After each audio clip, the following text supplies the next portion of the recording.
Good evening. आप देख रहे हैं प्रोग्राम व्यूज मेकर्स और मैं हूं सलमा कौसर। असेंबलियों से इस्तीफे देकर लॉन्ग मार्च करना है या इस्तीफे बाद में देने हैं, पीडीएम रहनुमाओं ने मुशावरत के लिए सर जोड़ रखे हैं। इजलास की चंद खबरें बाहर भी आईं। चर्चा है कि आज इस्तीफों के मामले पर काफी गर्मा गर्मी हुई, मगर फैसला क्या हुआ ये कुछ ही देर में पीडीएम क़यादत अपनी प्रेस कॉन्फ्रेंस में बता देगी। इन फैसलों के हुकूमत पर क्या असरात हो सकते हैं। दूसरे सेगमेंट में बात करेंगे इंतखाबी इस्लाहात और गिलगित बल्तिस्तान को अबूरी सूबा बनाने से मुतालिक आईनी तरामीम की, जिसका आगाज पीटीआई ने किया है, मगर ओपोजिशन क्या इस पर आमादा करना आसान काम होगा। और आखिर में बात कोरोना वैक्सीनेशन से मुतालिक हुकूमती परफॉर्मेंस की। हमारे पैनल में आज बात करने के लिए मौजूद हैं लेफ्टिनेंट जनरल रिटायर्ड अमजद शेब साहब, नासिर बेग चुगताई साहब हमें ज्वाइन कर रहे हैं, सुनैरा अजहर हमारे साथ हैं, डॉक्टर अम्मारा रब्बानी ने हमें ज्वाइन और अमीर अब्बास साहब भी हमारे साथ स्टूडियोज में मौजूद हैं। तमाम मुअज़्ज़िज़ मेहमानों के वक्त का शुक्रिया। पहले सेगमेंट की जानिब बढ़ते हैं। पीडीएम का आज इजलास जारी है। हुकूमत मुखालिफ हिकमत अमली और मार्च को मौसर बनाने के लिए अपोजिशन जमातें सरगर्म हैं। इसी सिलसिले में पाकिस्तान डेमोक्रेटिक मूवमेंट आज मिल बैठी है। इजलास से कबल मौलाना फजलुर रहमान, आसिफ जरदारी और नवाज शरीफ के दरमियान राब्ता भी हुआ। आसिफ जरदारी ने इजलास को नतीजा खेज बनाने के लिए फरीकैन को लचक दिखाने पर जोर दिया। इस मौके पर मौलाना फजलुर रहमान ने कहा कि हम पर भारी जिम्मेदारी है, हमें अवाम को मायूस नहीं करना। हमारा सवाल ये है कि इस तमाम तर सूरत हाल में क्या हुकूमत के लिए बड़ी परेशानी खड़ी होने वाली है। नासिर बेग चुगताई साहब। जी सलमा, आपने इंट्रो में कहा है कि सर जोड़ के बैठ गए। अब तक जो इत्तलात आई हो तो सर टकरा रहे हैं आपस में एक दूसरे के। ये और मौलाना साहब पूरी कोशिश कर रहे हैं, नहीं मौलाना साहब पूरी कोशिश कर रहे हैं कि सर फट जाएं तो दोनों के, लेकिन वो मेरा ख्याल है चालाक लोग हैं, जरदारी साहब भी और मरियम भी, वो उन्होंने इतने करीब आके सर नहीं टकरा जोड़ने क्यों टकरा जाएँ। अब एक खूबसूरत सा शेर है कि हमसे रूठा भी गया, हमको मनाया भी गया, हमसे रूठा भी गया, हमको मनाया भी गया, फिर सभी नक्श ताल्लुक़ के मिटाए भी गए। तो मिटा रहे हैं, बना रहे हैं, संवारने की कोशिश कर रहे हैं। बात इस्तीफ़े की है। मैं आपसे 1 साल से कह रहा हूँ कि पीपल्स पार्टी इस्तीफ़ा नहीं देगी, और आज उन्होंने खुल के बता दिया कि भाई ये तो खेल ही नहीं है इस्तीफ़ों का। और बहुत सख्त बातें की जरदारी साहब ने आज, और ऐसी सख्त बातें वो आम तौर से लपेट के करते हैं उसमें मखमल में, लेकिन आज उन्होंने लपेटा भी नहीं है। उन्होंने कह दिया है मैं तुम्हारी जेल में 14 साल रहा हूँ, मैं तुम्हारी जेल में 14 साल रहा हूँ, और अगर आपको इस्तीफ़े देने हैं तो वापस तशरीफ़ लाएं, हम आपको इस्तीफ़े देंगे। उसके बाद फिर वो आसफ़ा, वो जो थी मरियम, उनको कुछ बुरा लगा, उन्होंने कहा ज़ाहिर है इमोशनल हो जाता है आदमी, तो जरदारी साहब ने माज़रत की। उन्होंने कहा नहीं मैं तो आपकी आसफ़ा की तरह हूँ, बख्तावर की तरह हूँ। तो फिर मौलाना साहब फिर पीछे होकर बैठ गए। तो मसला पूरा मौलाना साहब का है कि उन्हें कहाँ जाना है। वो है ना कि तू कहाँ जाएगी, कुछ अपना ठिकाना कर ले, हम तो कल ख्वाब अदम में शब हिजरा होंगे। तो मौलाना साहब शब हिजरा की तलाश में घूम रहे हैं। मेरा ख्याल ये है कि देखें 1-8 घंटे बाद मालूम हो जाएगा आपको क्या सूरत होती है। अगर इस्तीफ़ों का फ़ैसला हुआ तो पीडीएम टूट सकती है, बिल्कुल टूट सकती है पीडीएम। पीपल्स पार्टी कभी नहीं जाएगी इस्तीफ़ों के साथ। ये मैं बहुत अरसे से कह रहा हूँ। फ़िलासफ़ी का मसला है, उनका नज़रियात का मसला है। उनकी बेनज़ीर भुट्टो का जो कुछ भी दिया उस पर अमल तो नहीं करते वो, इस पर अमल करते हैं वो बहरहाल। तो मेरा अपना ख़्याल है कि नहीं होगा सब कुछ। नवाज शरीफ जो हैं वो बैठे हुए हैं, इंटरनेट पर देख रहे हैं, बात भी कर रहे हैं। जरदारी साहब ने भी माज़रत कर ली है, मरियम भी खुश हो गई हैं, और मौलाना साहब क्या करने की कोशिश करते हैं वो देखते हैं। अच्छा जनरल साहब, जेल जाने वाली बात आसिफ जरदारी ने भी की, जैसे भी एनबीसी ने भी फरमाया कि वो कह रहे थे कि उन्होंने 14 साल जेल में गुजारे हैं। और नवाज शरीफ के जेल जाने पर क्यों इतने तहफ़्फ़ुज़ात हैं? अगर मरियम नवाज कहती हैं कि वो भी तीसरी बार जेल जाने को तैयार हैं, तो नवाज शरीफ क्यों जेल में नहीं रह सकते? बिस्मिल्लाहिर्रहमानिर्रहीम। देखिए जी, वैसे तो जो भी इन्होंने जेल काटी है, एक पाबंदी जरूर थोड़ी बहुत है, लेकिन मैंने देखी है जब जरदारी साहब को फिल्म्स में रखा हुआ था, एक पूरी वार्ड खाली थी और लोग आ जा भी रहे थे, मिल भी रहे थे, और मियाँ साहब भी उनके पास खिदमती भी मौजूद थे, और खाना भी घर से आता था, वक्तन फवक्तन सियासतदान भी आके मिलते थे। तो ये जेलें बड़ी जबरदस्त हैं जहां पे सियासी कैरियर बनते हैं, लेकिन बहरसूरत ये आप कह लीजिए कि अगर किसी ने कोई जुर्म किया है, या मसलन आप कहते, इमरान खान कहते हैं कि जी मैं पैसे निकलवाऊंगा, तो ऐसी जेल में रह के तो कोई आपको एक पैसा भी वापस नहीं देता। तो जेल वाला किस्सा तो बिल्कुल ऐसा ही है कि यहाँ पे कोई खास जेल नहीं। लेकिन रही बात यह कि हुकूमत के लिए कोई इसकी परेशानी, मेरा नहीं ख्याल, जो भी जिस तरह नासिर भाई भी बात कर रहे थे, असल चीज ये है कि कंसेंसस मौजूद नहीं है, क्योंकि स्टेक्स बड़ी मुख्तलिफ। आसिफ जरदारी साहब की पीपल्स पार्टी की स्टेक्स मौजूद हैं और वो डिफरेंट नौयत की हैं, जबकि दूसरे दो जो स्टेक होल्डर्स जिन्हें हम कहते हैं पीडीएम में स्टेक होल्डर्स, लेकिन उनके गवर्नमेंट में या पॉलिटिक्स में इस वक्त स्टेक्स उनके नहीं है। मौलाना पहले दिन से तहस नहस की सियासत कर रहे थे, वो उनको कोई परवाह नहीं, सिस्टम तबाह होता रहे, जो भी वो पहले दिन से कह रहे थे। जिस दिन हुकूमत ने हलफ उठाना था वो उस दिन से सिलेक्टेड और नालायक और ये वो चीजें, तो जबकि परफॉर्मेंस का कोई किस्सा ही नहीं था। तो उन चीजों को अगर आप देखें तो अब उससे बहुत दूर हम आ चुके हैं। अब सूरत हाल ये है कि जैसे अभी नासिर भाई कह रहे थे कि ये मेक और ब्रेक वाली पोजीशन है, लेकिन मेरा ख्याल है ब्रेक नहीं होगा। इस्तीफों के बगैर ये सारे राजी हो जाएंगे कि ठीक है लॉन्ग मार्च कर लेते हैं ताकि एक डेमोन्स्ट्रेशन तो हो जाए। लेकिन लॉन्ग मार्च मैं हमेशा कहता हूं कि वो एक इंतजामी मसला है, और मेरा अपना ख्याल है कि हुकूमत ने उसके लिए कोई ना कोई स्ट्रेटेजी रखी होगी, और उस स्ट्रेटेजी की जरूरत भी होती है कि आप आवाम के लिए मसाइल ना पैदा करें। तो अगर वो लॉन्ग मार्च को उनको हैंडल कर सकते हैं तो बाकी मामला मेरा ख्याल है पॉलिटिकल साइड पे तो हुकूमत अभी काफी बेहतर पोजीशन में, तो कोई ऐसी परेशानी मुझे नहीं लगती कि उनको कोई लाभ हो। अच्छा जुनैरा, मौलाना फजलुर रहमान तो कहते हैं कि इस्तीफों के बगैर लॉन्ग मार्च की कोई अफादियत नहीं है। इसके पीछे क्या साइंस है कि अगर लॉन्ग मार्च करना है तो इस्तीफे देना भी जरूरी है? क्या होगा इससे? साइंस तो नहीं है इसके पीछे, पॉलिटिकल एडवांटेज है मौलाना फजलुर रहमान का। और हंसी मुझे इसलिए आ रही है बिकॉज अभी कल ही हम ये बात कर रहे थे ना कि जब इस तरह के टाइम्स आते हैं, जब पॉलिटिकल एलाइज के पास टाइम होता है कि वो सिविल सुप्रीमेसी के लिए, ये डेमोक्रेसी के लिए मिलके कुछ ऐसे स्टेप्स ले लें जिससे लॉन्ग टर्म में जमहूरियत जो है वो स्ट्रांग होती रहे, तो उस वक्त ये लोग बिखर जाती है क्योंकि बहुत शॉर्ट टर्म गोल्स देखते हैं अपने। अभी कल ही हम ये बात कर रहे थे। तो this is exactly what has happened today. The thing is कि Peoples Party has nothing to lose. अगर दोबारा इलेक्शंस होते हैं तो भी उनको सिंध ही मिलना है, बिकॉज अगर उन्होंने अपने आप को रिस्टोर करना है इन पंजाब और एनीवेयर एल्स इन पाकिस्तान, तो उसके लिए अभी उन्हें काफी टाइम लगेगा। तो बेनजीर भुट्टो की फिलॉसफी को 2 मिनट के लिए साइड पे भी रखते हैं, तो अगर उन्हें 2 साल 2.5 साल बाद के जनरल इलेक्शंस के बाद भी सिंध ही मिलना है, तो फिर वो अभी भी इस्तीफे क्यों देंगे? इस वक्त तो प्रॉब्लम फजलुर रहमान को है और मुस्लिम लीग नून को है। तो आज तो जरदारी साहब ने अपना कथारसिस किया है। This is how I look at it. मुझे वो पुरानी तस्वीरें जहन में आ रही थी जिसमें उनकी जुबान कटी हुई थी और बेनजीर भुट्टो अपने छोटे छोटे बच्चों के साथ उनसे मिलने जाया करती थी। तो जितने मर्जी ये पॉलिटिकल टॉवर्स हमें ये लोग लगे, आखिर इंसान है, ये लोग कैसे भूल जाए कि इन्होंने एक दूसरे के साथ ही कैसा सलूक किया हुआ है। तो दूसरा, एनबीसी की वो बात बड़ी जबरदस्त है कि बेनजीर भुट्टो की फिलॉसफी में से भी और तो कोई बात ये माने या ना माने, बहरहाल ये जरूर मानते हैं कि हमने पार्लियामेंट का फ्लोर नहीं छोड़ना। सही, ठीक है। अच्छा अमीर अब्बास साहब, जुनैरा की आवाज़ शायद ब्रेक हो रही है, इनकी बात आई थिंक कंप्लीट हो गई है। अमीर अब्बास साहब, जो इस्तीफ़ों की बात ये लोग कर रहे हैं लेकिन इस्तीफ़े देने को तैयार नहीं है, सब जमातों के अपने अपने मफादात मौजूद हैं। आज जो खबरें बाहर आई, इजलास की जो अंदरूनी कहानी मीडिया पर चल चुकी है, अभी तक पता चल चुका है क्या बातचीत हुई, क्या ये दरारों की इटसेल्फ अक्कासी नहीं करती? देखिए, दरार पड़ सकती है लेकिन दरार नहीं पड़ेगी, क्योंकि पीडीएम के पास कोई ऑप्शन नहीं है दरार की सूरत में। पीडीएम ने अगर मुकाबला करना है इमरान खान का, पीडीएम ने अगर मुकाबला करना है इदारों का, तो पीडीएम के अंदर इत्तेहाद होना ज़रूरी है। और ये जो टिकर्स चल रहे हैं जिस पे हम प्रोग्राम भी कर रहे हैं इस वक्त, ये बिल्कुल आप समझ लें ये चाय की प्याली में एक तूफान है, इससे ज़्यादा कुछ नहीं है। पीडीएम किसी सूरत में जो इस्तीफ़ों का मामला है उसके ऊपर एक इख्तलाफ मौजूद है, ठीक है, डिफरेंस ऑफ ओपिनियन है। 2 पार्टियां कहती हैं हमें देना चाहिए, 1 पार्टियां कहती हैं हमें नहीं देना चाहिए इस्तीफ़ा।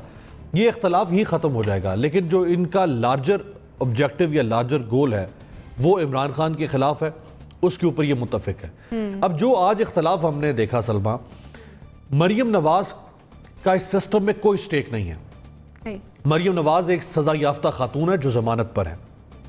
मरियम नवाज के वालिद इश्तिहारी हैं, भगौड़े हैं। वो शख्स पाकिस्तान के निज़ाम को चकमा देके इस उम्र के अंदर 3 दफ़ा वज़ीर आज़म और 2 दफ़ा वज़ीर आला रहने के बावजूद वो बच्चों वाले बहाने बना के, जो स्कूल में बच्चे बहाने बनाते हैं काम ना करने की सूरत में कि हम बीमार हो गए थे, वो बहाने बना के पाकिस्तान से भागा। और इस्लामाबाद हाई कोर्ट ने ऑब्जर्वेशन दी कि मुजरिम जो है वो बाहर बैठ के आपके निज़ाम पर हंसता होगा। वक्त आएगा कि वो फ्रॉड भी किसी दिन पकड़ा जाएगा कि ये सारी वारदात हुई कैसी थी, उनकी बीमारी की और उनकी रिपोर्ट्स की। मरियम नवाज की बहन बाहर है, मरियम नवाज के दोनों भाई बाहर हैं, मरियम नवाज की बहन के ससुराल वाले सारे बाहर हैं, मरियम नवाज के वालिद के समधी बाहर हैं। तो मरियम नवाज का तो कोई स्टेक ही नहीं है ना। एक उनकी दादी हयात थी, उनका भी इंतकाल हो गया, तो जरदारी साहब का तो स्टेक है यहाँ पे इस वक्त। आसिफ जरदारी पाकिस्तान में मौजूद है, नहीं बाहर जा सकते ECL पे।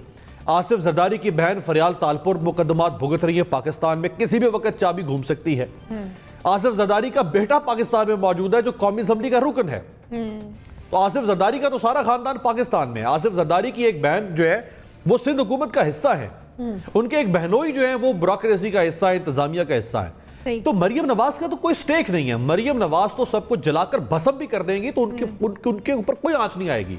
लिहाजा आसिफ जरदारी ये रिस्क नहीं ले सकते थे। मौलाना फजलुर रहमान का सिलसिला भी मरियम नवाज की तरह से ही है। वो भी हर तरह से सर धड़ की बाजी लगाने को तैयार हैं, क्योंकि वो खुद इस वक्त इक़्तिदार में नहीं है एक तवील अरसे के बाद। लिहाजा जो फैसला आसिफ जरदारी साहब का है वो मुफाहमत का फैसला है और वो किसी भी सूरत में इस सिस्टम में अपने स्टे को खत्म नहीं करने देंगे। ये एक डायकॉटमी है जब ये कहते हैं कि हम इस्तीफे देंगे। अब इस्तीफे देके आपके पास 2 ऑप्शन है। पहला ऑप्शन ये कि आप इलेक्शन ना लड़े ज़िमनी। अगर आप ज़िमनी इलेक्शन नहीं लड़ेंगे तो इमरान खान सफाया कर देगा आपका, और अगर आप ज़िमनी इलेक्शन लड़ते हैं इस्तीफे देके तो लोग आपके मुंह के ऊपर कालक मलेंगे कि फिर आपको इस्तीफे देने की क्या जरूरत थी। लिहाजा ये एक ना डुएबल है ना प्रैक्टिकल ऑप्शन था जिसके ऊपर ये दोनों इसरार कर रही। और यहाँ पर अगेन मफादात का टकराव आ जाता है हमारा। अगर ये लोग मुत्तहिद नहीं हो पा रहे, इनके अंदर अभी चपकलिश कहीं ना कहीं चल रही है, कभी किसी बात पर कभी किसी बात पर, तो ये गवर्नमेंट को क्या टफ टाइम देंगे, क्या परेशानी खड़ी करेंगे ये? बहुत शुक्रिया सलमा आपका। सबसे पहली चीज़ जो जनरल शेर साहब ने की है वहाँ से एक पॉइंट बड़ा इंटरेस्टिंग उन्होंने कहा कि ये जो जेलें हैं यहाँ से बहुत से लोगों के सियासी जो करियर है वो भी बने हैं, ब्यूरोक्रेटिक करियर भी बने हैं। अगर आप सिर्फ और सिर्फ अभी बात कर रही थी मिस ज़नैरा के जो तस्वीरें वो दिखा रहे हैं कि उनकी ज़बान कटी हुई, ये वो सब, ये तमाम दौर वो है जिस दौर के पुलिस ऑफिसर्स भी बहुत बड़े बड़े ओहदों पे बाद में फाइज हुए हैं। तो जेलों का जो इनका स्ट्रक्चर रहा है या जेलों का जो इनका टाइम पीरियड रहा है वो तो एक तरह से इनका बूस्टिंग टाइम पीरियड था। जैसे वो गेम्स में नहीं होता आपको बूस्टर्स मिल जाते हैं कुछ टाइम में, तो वो जेलों का टाइम पीरियड तो ये ऐसे यूज़ करते हैं। दूसरी चीज़ ये कि अगर ये कहते हैं आज कि हम इस्तीफे दे देंगे, तो ये तो कल भी कहा था और ये परसों भी कहा था, उससे पिछले रोज़ भी कहा था। तो ये तो एक रोज़ की कहानी, एक ऐसा प्ले कार्ड है जिसको ये इनटेंजिबली प्रैक्टिकल ग्राउंड्स में यूज़ करते हैं, जिसकी हकीकत कहीं नहीं होती है मैदान जंग में, लेकिन हाँ ये कार्ड प्ले ज़रूर होता है लफाजी की हद तक। और देंगे क्यों नहीं, क्योंकि इनके पास फिर कुछ है नहीं, फिर खेलेंगे कैसे? If you want to change the system you have to be in the system. ये फिलॉसफी इन सबको मालूम है, तो how can they just get their self out of system? तो वो तो सिस्टम में रहेंगे। वो इस्तीफों वाली बात कहानी जो है वो तो सिर्फ ज़बानी जमा खर्च की हद तक है। एक और चीज़ जो NBC ने भी कही है कि एक जो चीज़ अभी तक भी पीपल्स पार्टी ने पकड़ी हुई है वो ये है कि पार्लियामेंट जो है उसका तकद्दुस नहीं पामाल करना, या चले ये मैंने ज़्यादा ही थोड़ी मोटे अल्फाज यूज़ कर दिए कि पार्लियामेंट को इंपॉर्टेंस देनी और पार्लियामेंट से बाहर नहीं जाना या पार्लियामेंट के अंदर की जंग है वो जारी रखनी है। ये बात जो है ये आज भी ये प्राइम मिनिस्टर भुट्टो जो हैं उनके दौर से लेकर आज तक ये लोग एक वाहिद बात है जिसको पीपल्स पार्टी बहुत से खल्फिशार के बाद भी आज भी फॉलो कर रहे हैं। तो पीपल्स पार्टी का तो कल भी मालूम था। और जहाँ तक मरियम बीबी का ताल्लुक है तो मरियम बीबी की सियासी उम्र जो है वो बहुत कम है, बल्कि सियासी उम्र ये नहीं कहना चाहिए, वो जो बोरोड एज उनकी है कहीं से सियासत जो बोरो है वो भी बहुत कम है। तो इसलिए जो तमाम कार्रवाई है उनकी वो सियासी ग्राउंड्स पे कहीं नज़र नहीं आती अगर उनके अपने हालात देखते होते हैं। तो इसलिए अगर वो कहती हैं कि आज हमने इस्तीफे देने और कल हमने इस्तीफे देने, तो उनकी कहीं किसी एक बात का रिकॉर्ड उठा ले, अगर कोई एक बात भी सही हुई है, कोई एक पिछले आप सिर्फ और सिर्फ 6 माह में उठा लें अगर, वैसे तो उनका करियर जब से उन्होंने स्टार्ट किया हुआ है बोरोड करियर, कोई एक बात सही साबित नहीं होती है। तो किसी भी सूरत में इस्तीफे तो दूर की बात, एक भी इस्तीफा नहीं आया। यानी इस्तीफे एक ऐसा ऑप्शन है जो इन लोगों ने संभाल के रखा हुआ, जब कहीं पे जरूरत पड़ती है तो इस्तीफों की धमकी देते हैं लेकिन इस्तीफे नहीं देंगे। ब्रेक पे जाने से पहले मैं एनबीसी आपका कमेंट ऐड कर लूं, फरमाइएगा। मैं सिर्फ हमारे की बात में इजाफा कर दूं कि जुनैर की कि पीपल्स पार्टी का जो भी फिलॉसफी हो, जरदारी साहब ने आज कहा है कि हम पहाड़ों पे नहीं लड़ते, हम पार्लियामेंट में लड़ते हैं, एक बिल्कुल और सीमेंटेड कि जी अब पार्लियामेंट से बाहर नहीं आ रहे। दूसरी बात ये, मेरा सवाल बार बार ये रहा कि मुस्लिम लीग अगर पार्लियामेंट छोड़ती है तो उसके बाद क्या होगा? उसके बाद कुछ नहीं होगा मेरा ख्याल है। उसके बाद या तो आम इंतखाबात में, वो आम इंतखाबात ही होंगे बड़ी तरह के, बहुत बड़े पैमाने पे हंगामा होगा, या कुछ भी नहीं होगा। हंगामा होगा तो फिर मुल्क की मईशत और मुल्क का स्ट्रक्चर फैब्रिक वो तबाह होगा। तो मुझे नहीं लगता कि इस्तीफ़े कोई कंस्ट्रक्टिव पॉलिटिक्स हैं। पार्लियामेंट में लड़ें यार, जाएं वहाँ गिरबान चाक करें अपना। ठीक है जुनैरा, आप भी कुछ कहना चाह रही हैं? मेरा ख्याल है कि फर्ज कर लें सब कुछ एज प्लान, जो बहुत आइडियल प्लानिंग है नून लीग और फजलुर रहमान के जहन में, वो सब कुछ वैसे हो भी जाए तो भी what after the general election, हम सपोज कर लेते हैं कि जनरल इलेक्शन में नून लीग कम बैक करती है एंड ऑल दैट, लेकिन जो दरार और जो उन्होंने क्लैश अपना इस्टेब्लिशमेंट के साथ क्रिएट किया है, जब तक वो रप्चर्ड ग्राउंड हील नहीं होगी तब तक ये सर्कस इसी तरह चलता रहेगा। किस तरह ये स्मूथली गवर्न करेंगे, किस तरह ये जिंदगी के मसले, दुनिया में पाकिस्तान के सिक्योरिटी के मसले आगे चलाएंगे। तो जो इन्होंने डैमेज किया है ना सिक्योरिटी के इदारों के साथ अपने रेपुटेशन को और अपनी ताल्लुकात को, अभी उसको ठीक करना भी बाकी है। कुछ डैमेजेस यानी ऐसे हैं जो जी देखिए, ये जो पीपल्स पार्टी इस्तीफा नहीं देना चाह रही ना, इसको को बहुत ज्यादा आप रूहानियत की को रूहानियत की मिसाल ना लें सियासत के अंदर, कि पीपल्स पार्टी को बड़ी उसूल पसंदी की सियासत कर रही नहीं। पीपल्स पार्टी इसलिए इस्तीफा नहीं देना चाहती कि उसके पास सिंध है। अगर आज पीपल्स पार्टी नून लीग की तरह बगैर इक्तदार के बाहर बैठी होती तो सबसे पहले पीपल्स पार्टी होती जो कहती कि इमरान खान को बाहर निकालने के लिए हमें इस्तीफा देना चाहिए। तो वो छोड़ना नहीं चाहते। जो केक में से उनको चौथा हिस्सा मिला हुआ है ना, 2008 से लेके अब तक 12.5 साल हो गए हैं, और जिन 12.5 साल की वजह से सिंध के अंदर पूरा सिंध राज पीपल्स पार्टी का और जरदारी और भुट्टो खानदान के सामने सरबसजूद हुआ है, वो उसको छोड़ना नहीं चाहते। ठीक है, पीपल्स पार्टी के पास अपना हिस्सा मौजूद है। नून लीग के एंड पर कुछ ऐसी चीजें हैं जो अंडू नहीं हो सकती, उनको ठीक करने की जरूरत है। इसके साथ ही नाज़रीन एक ब्रेक की जानिब जाएंगे। ब्रेक से वापस आने के बाद इंतखाबी इस्लाहात की बात करेंगे। हमारे साथ रहिए।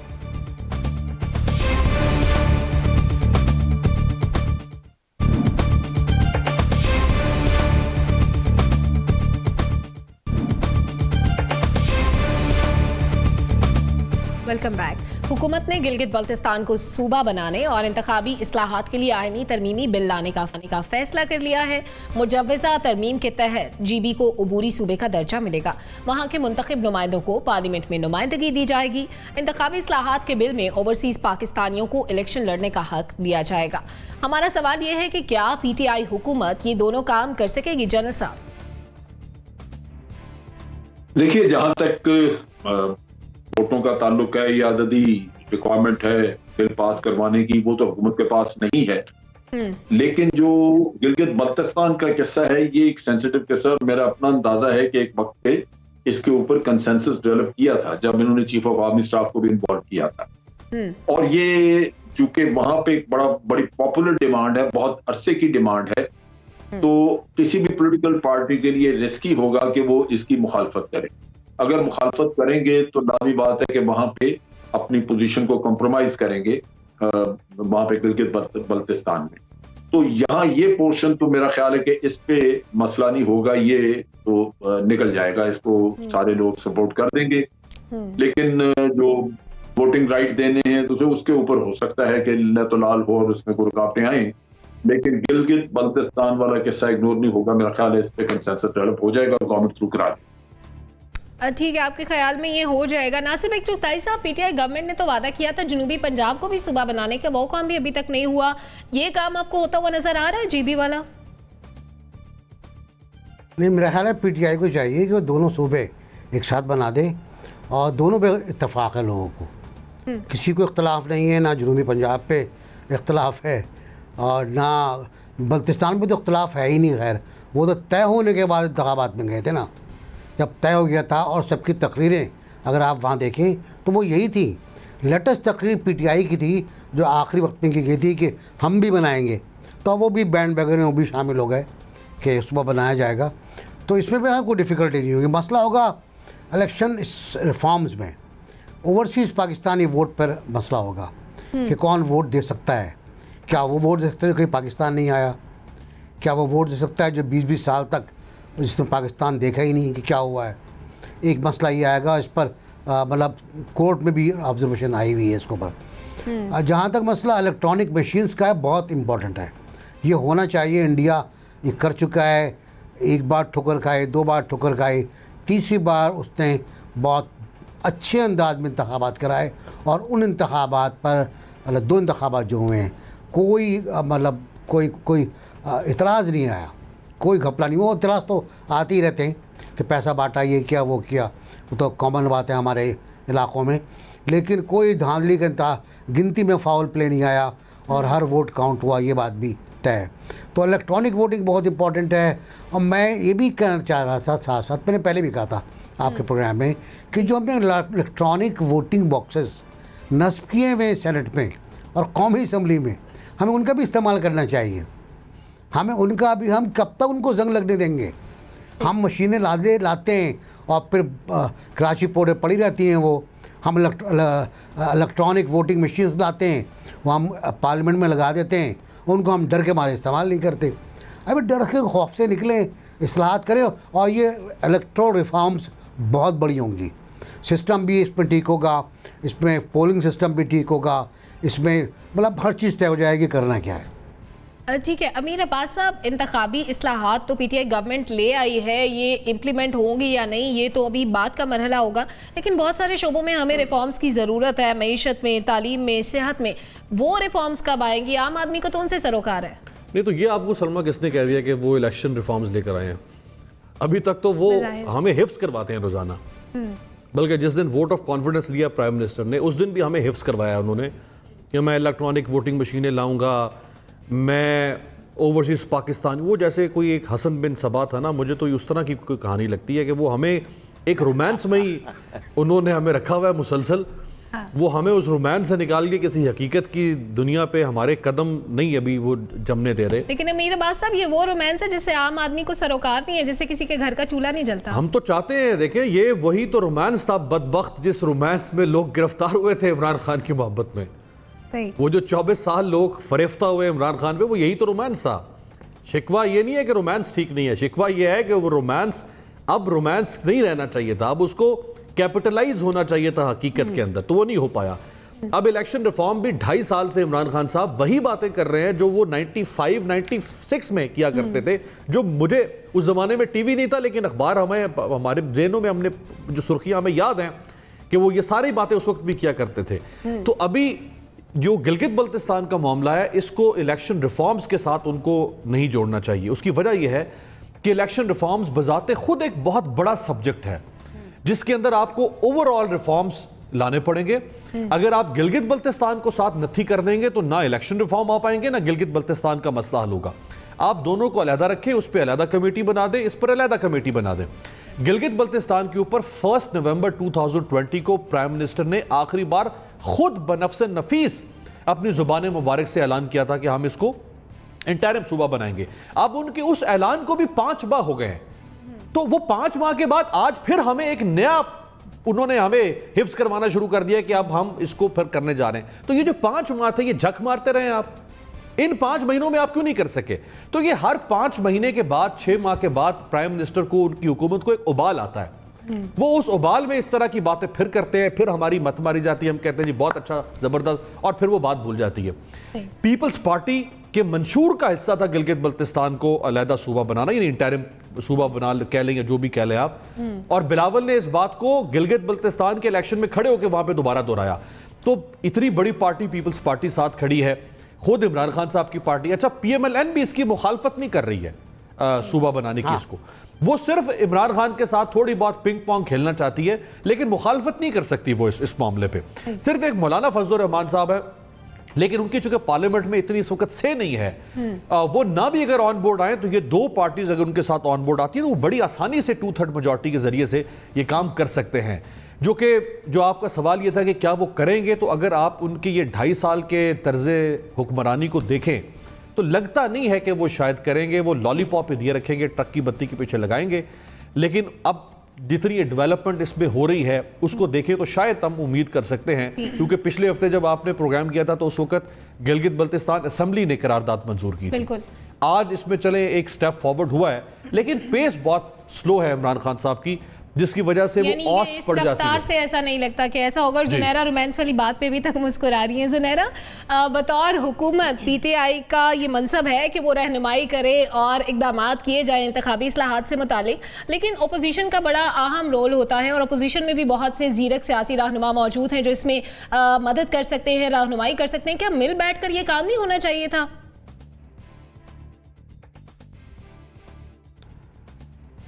देखें, जब सर पे डंडा होता है तो फिर तो हम मिल बैठ के काम कर लेते हैं। जब वो नहीं होता और हम पे छोड़ दिया जाता है तो हम कोई इतनी वेल बिहेव्ड कॉम नहीं है कि हम कंसेंसस से चीज़ें रिजॉल्व कर सकें। इसीलिए मुझे हंसी आ रही थी कि वो अमीर बड़ी अच्छी बात कर रहे थे। वो रोमांस नहीं है, वो फिक्शन था। रोमांस के लिए तो बड़ी अच्छी नेशंस चाहिए होती हैं, बड़ी ऑर्गेनाइज्ड और सोचने समझने वाली, तो वो शायद फिक्शन ज़्यादा थी।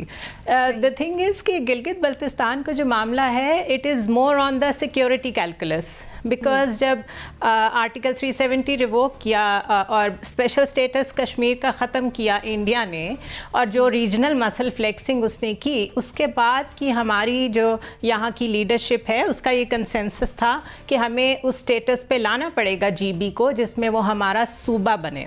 सूबा मीन्स के इंटेग्रल पार्ट तो कम से कम बन जाएगा ना, वो जो एक सेपरेशन है माइंड्स में वो ख़त्म हो जाएगी। तो इस पे जो मेरी इन्फॉर्मेशन है, इस पे तो बहुत पहले कोई पिछले साल लास्ट जो नवंबर है उसमें कंसेंसस हो चुका है अमंग ऑल पॉलिटिकल पार्टीज। तो ये तो whether PTI wants to do it और नॉट, ये तो काम हो ही जाएगा। द बिगर क्वेश्चन इज़ कि क्या ये पीटीआई का क्रेडिट है, तो वो ये नहीं है, ये उनका क्रेडिट नहीं है। अच्छा, अब इलेक्टोरल रिफॉर्म्स बहुत बड़ी बात है, ये एक अम्ब्रेला है। उस अम्ब्रेला के नीचे एक बात इलेक्ट्रॉनिक वोटिंग की है, एक बात फिर हदबंदियों की है, हल्का बंदियों की है, फिर सेंसस को लेजिटिमाइज कराना पड़ेगा आपको। ये बहुत बड़ा चैप्टर है और इसमें आप फिर ऑर्डिनेंस की तरफ जाएंगे, फिर कानूनी लड़ाई लड़ेंगे, या आपके साथ बैठती हैं दूसरी पार्टीज़ के नहीं बैठती हैं, उस पर डिपेंडेंट है। तो अगर कोई एक मामला भी इसमें से हल कर देते हैं इमरान खान, तो उसके लिए भी उन्हें स्पीड बहुत तेज़ करनी पड़ेगी, बिकॉज टाइम नहीं है पीछे। ठीक है अमारा, हम बात कर रहे हैं दो अहम कामों से रिलेटेड। एक है जीबी को अबूरी सूबा बनाने से मुतालिक, दूसरा है इलेक्शन रिफॉर्म से मुतालिक। इन दोनों कामों के लिए सियासी इस्तेहकाम कितना इंपॉर्टेंट है जो इस वक्त हमें देखने को नज़र नहीं आ रहा? सलमा, पहली चीज़ अगर गिलगित बल्तिस्तान जीबी की बात करें तो जीबी का अबूरी सूबा बनने का जो क्रेडिट है वो बहुत पहले इसके ऊपर काम हो चुका है, तो इसलिए ये जो मौजूदा गवर्नमेंट है उस पर नहीं जाता। ये मैं इत्तेफाक करती हूँ मिस अज़हर की बात से भी। और पीपल्स पार्टी का टाइम था जब इसको एग्जेक्टिव ऑर्डर के तहत ऑलरेडी प्रोविंस का दर्जा दिया गया था और ये काम पहले भी होते रहे हैं, तो वो बात नहीं है। और ये अंडरस्टैंडिंग भी जीबी के लोगों को बहुत अच्छी तरह है कि ये सूबा या फिर आइनी तश्कील या आइनी फ्रेमवर्क इसमें नहीं आ पा रही है, उसके लिए जो जद्दोजहद है उसमें क्या कदगन आ रही है, क्या बैरियर्स आ रहे हैं, ये जीबी के लोगों को भी क्लियर है। वो भी बिल्कुल एग्जैक्टली जैसे कि अभी मिस अज़हर ने कहा कि ये जो कश्मीर के साथ उसकी लिंकिंग है, 370 एक्ट जो है, 35A, ये सब, ये तमाम जो चीज़ें जो कश्मीर से लिंक्ड हैं, उनके आर्टिकल्स या उनके साथ होने वाले डिस्प्यूटेड इशूज़ जो हैं, असल वजह, बेसिक वजह जो है वो ये है। ये जीबी के लोगों को बहुत क्लियर है कि पाकिस्तान की पार्लियामेंट, सेनेट, पाकिस्तान की पॉलिटिशियन, कोई भी पार्टी, कोई भी इवन पार्टी PDM की पार्टीज़ हों या PTI हो, कोई भी इसके अगेंस्ट नहीं है कि उसको सूबा नहीं बनना चाहिए। जीबी के लोगों को क्लियर है। रीज़न क्या है? वो कश्मीर का डिस्प्यूटेड स्टेटस है जिसके रिलेशन जो है वो जीबी से बनता है। दूसरी चीज़ ये तो इसलिए ये तो रिलेशन डेवलप रहा है हमेशा से, अभी भी है, तो इसलिए इसकी वजह से ये तो नहीं कह सकते कि ये सॉर्ट आउट हो जाएगा। हाँ, अबूरी इंटरिम की जहाँ तक बात, अबूरी स्टेटस की जहाँ तक बात है, तो वो ऑब्वियसली हो सकता है, वो पहले भी होता रहा। एग्जेक्टिव ऑर्डर के तहत पीपल्स पार्टी ने बड़ा स्ट्रॉन्ग स्टैंड लिया था और उसको इम्प्लीमेंट भी किया था। दूसरी चीज़, अब जो बात करें इलेक्ट्रल रिफॉर्म्स की, मुझे एकदम याद आता है फैज़ाबाद इस्लामाबाद का वो पहला धरना जिसमें काफ़ी जो है शोर गुल मचा। एक तो अभी रिसेंटली हुआ था, एक जो पहला हुआ था, वो मुझे याद आता है। उसकी जो बेसिक रीज़न थी, अगर आप थोड़ा सा इलेक्ट्रॉनिक हिस्ट्री में पीछे चले जाएं, उसकी अगर हिस्ट्री फाइंड करें कि वो आए क्यों थे। ब्लू एरिया में 228 लोग पहले आके बैठे, उसके बाद फैज़ाबाद में फिर 1000 और फिर बढ़ते क्यों गए। तो वो जो ब्लू एरिया में आके 228 लोग बैठे थे, वो क्यों बैठे थे? वही इलेक्ट्रल रिफॉर्म्स के अंदर 11 क्लॉजेज में से जब 2 आपने स्किप की थी, 7B और 7C नाम की, तो वो जो टाइटल था वो इलेक्ट्रल रिफॉर्म्स था। टाइटल देख के सबको लगा ये 11 की 11 जो हैं, और इसमें से जो 2 स्किप भी हुई होंगी वो इलेक्ट्रल रिफॉर्म्स के मद में हैं। किसी ने नोटिस ये नहीं किया कि 9 जो मौजूद हैं वो तो इलेक्ट्रल रिफॉर्म्स की हैं। जो 2 कट गई हैं उसमें से क्लॉजेस, वो कौन सी थी? वो उसी की से थी जिसकी वजह से आके वो धरना हुआ और तमाम चीज़ें हुई हैं। उसकी डिटेल में मैं नहीं जा रही हूँ, सिर्फ बताना मकसद ये है कि पहले भी एक मजाक इलेक्ट्रल रिफॉर्म्स को लेके किया गया, बड़ा ही भयानक मजाक था। शायद किसी को ना मालूम हो कि इलेक्ट्रल रिफॉर्म्स टाइटल था उसका, जिसमें से वो 2 क्लॉजेस गायब की गई थी। लेकिन सितम ज़रीफ़ी ये भी होता हुआ नजर नहीं आ रहा। ऐसा लगता नहीं है कि ये होगा, क्योंकि एक मजाक पहले हुआ था, अब इसकी कोशिश करेंगे भी तो उसके लिए एक बहुत बड़ी उनको जो पार्टी के अंदर शमूलियत है लोगों की वो चाहिए, वो भी इनके पास नहीं है। चल ठीक है, आपका पॉइंट ऑफ व्यू भी आ गया। नाज़रीन, इसके ब्रेक की जानिब जाएंगे, वापस आकर कुछ दीगर अहम मामलात पर बात होगी। हमारे साथ रहिए।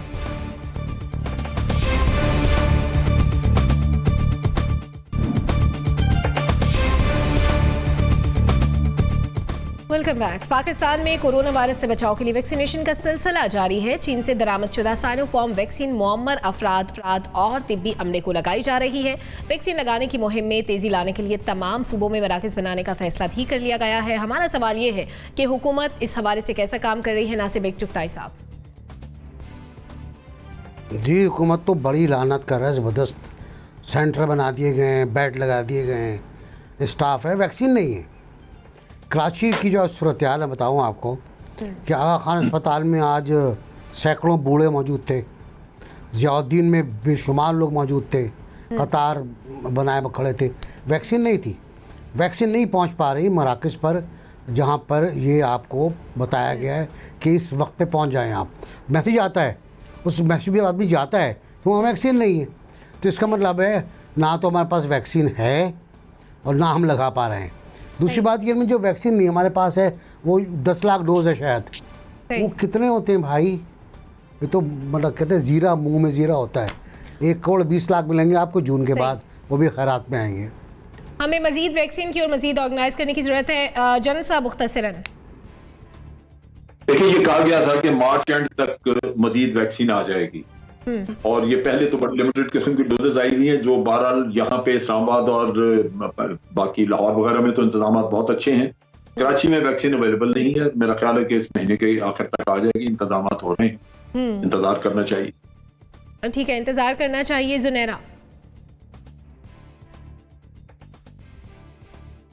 5 लाख डोजेस तो अभी आज भी पहुंची हैं। मेरे ख्याल है थोड़ा सा उसको एक्सपेडाइट कर दें ताकि एक ही वक्त में ज़्यादा पॉपुलेशन को लग सके, क्योंकि माशाल्लाह हमारी आबादी बहुत ज़्यादा है। लेकिन ये है कि कॉन्स्पिरेसी थेरीज से गुरेज करना चाहिए, वैक्सीनेशन को इनकरेज करना चाहिए। हाँ ठीक है। अमीर अब्बास साहब। 4 वैक्सीन हैं जो मेरी डॉक्टर फैसल सुल्तान साहब से बात हुई है। 4 वैक्सीन हैं जो गवर्नमेंट ऑफ पाकिस्तान ने अलाउ की है, जो पाकिस्तान में आ सकती हैं।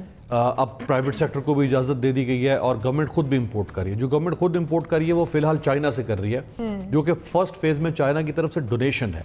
अच्छा, ऐसा नहीं हो सकता कि क्योंकि ये पूरी दुनिया को चाहिए वैक्सीन, तो ये नहीं हो सकता कि 50 लाख या 1 करोड़ रोजाना के हिसाब से पाकिस्तान को मिलना शुरू हो जाए, क्योंकि पूरी दुनिया में इसकी डिमांड है और इसकी प्रोडक्शन जो है उसको सामने रखते हुए जिस तरह पाकिस्तान पहुंच रही है, मेरा ख्याल है मुनासिब तादाद है।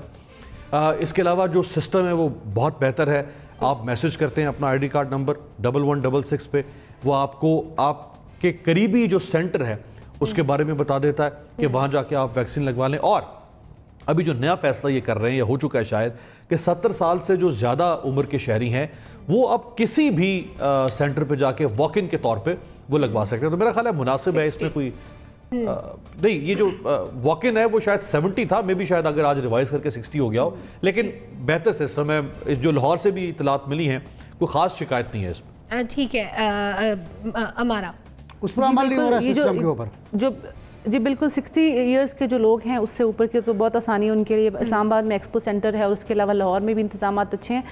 लेकिन ये ज़रूर है कि वैक्सीनेशन में पाकिस्तान, अगर पाकिस्तान की सिर्फ आप कैपेसिटी की बात करें या हुकूमत की कैपेसिटी की बात करें, परफॉर्मेंस कोरोना से डील करने में या इसके बाद अब स्पेशली वैक्सीनेशन में, तो कहा जा रहा था कि जो डेवलपिंग कंट्रीज़ हैं, तरक्की पजीर ममालिक हैं, उनको 2023 के बाद भी शायद स्टार्ट होगा कि उनके पास वैक्सीनेशन आना शुरू हो। तो पाकिस्तान की हुकूमत की इस मामले में तो ये काफ़ी हद तक बेहतर कारकर्दगी है कि इन्होंने किसी भी तरह चाइना की मद में या रशिया की तरफ से या किसी भी तरह एटलीस्ट आना शुरू हो गई है और काम भी शुरू हो गया उस पर। एक एज लिमिट है, एक उसके बाद फिर दूसरी एज के ऊपर आएंगे और ये जो स्ट्रेटजी है वो भी अच्छी जा रही है।